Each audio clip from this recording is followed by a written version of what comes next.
Ναι, είναι ΕΣΠΑ. Στην περιφέρεια Ιωνίων Νήσων, στον τομέα της υγείας.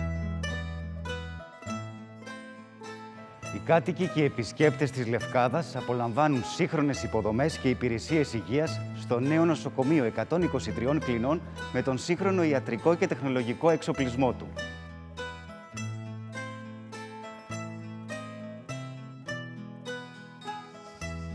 Ένα νέο δημοτικό γυροκομείο 130 κλινών κατασκευάστηκε σε 2 φάσεις στο Αργοστόλι για να προσφέρει φιλοξενία και φροντίδα σε ηλικιωμένους και πάσχοντες του νομού που έχουν ανάγκη.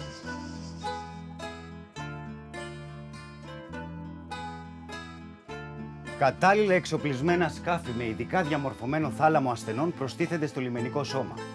Έτσι, οι ασθενείς των νησιών μας θα έχουν άμεση πρόσβαση και φροντίδα σε μονάδες υγείας.